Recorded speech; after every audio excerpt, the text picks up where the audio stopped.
Mbanje kubasuhuza abakunzi b'ikiganiro Amazina Live, kuba mudukurikirana igiciro kinini ndabashimira cyane.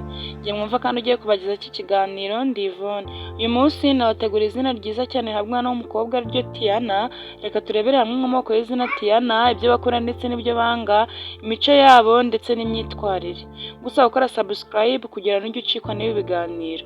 Nguhaye ikaze. Izina Tiana ni izina rifite inkomoko ritandukanye, rikomoka ku izina Tiana cyangwa Diana ryamamaye mu Burayi ndetse no muri Amerika. Rifite ubusobanuro rifitanye isano n'umwimerere, ubwiza ndetse n'ubuyobozi. Aho rikoreshwa cyane risobanura umukobwa wihariye uzi icyo ashaka. Ubusobanuro bw'izina Tiana risobanura umukobwa w'umwimerere wifitiye icyizere, uharanira kuba intangarugero. Ni izina rihuza ubwiza bwo hanze n'ubw'imbere, ubwenge n'ubushishozi, imbaraga z'umutima n'ubuyobozi bucecetse.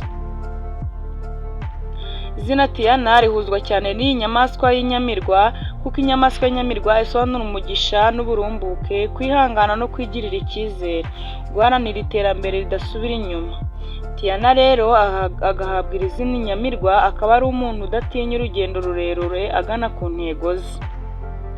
Imwe mu myitwarire ya ba Tiana. Tiana ni umunyabwenge kandi utekereza kure. Afite umutima woroshye ariko udakunda gutazwa. Akunda gutuza ariko iyo avuga arumvwa. Tiana nanone afite indangagaciro zikomeye. Ni umuyobozi w'iteka niyo yaba atabishaka. Bimwe mu byo ba Tiana bakunda. Ba Tiana bakunda kwigenga no gufata ibyemezo bye ku giti cyabo, ukuri n'abantu bavuga ibyerekeranye n'agaciro. Tiana akunda ibyiza, isuku n'ibintu bifite imyimerere. Tiana kandi akunda kwitabwaho no kumva ibifite agaciro. Akunda inzozi nini n'imishinga iteye imbere.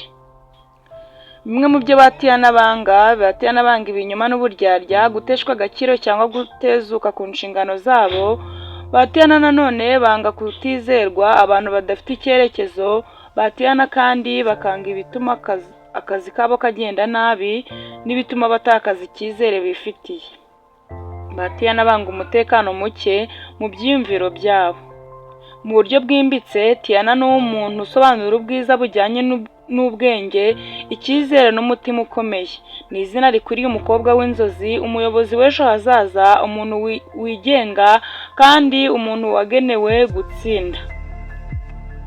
Tiana ni mwiza, arafasha, akunda umuryango n'inshuti ye, kandi iyo akunze akunda byimazeyo. Izina Tiana naho rirangiriye. Niba wakunze iyi video nagusaba gukora subscribe, share, like ndetse na comment.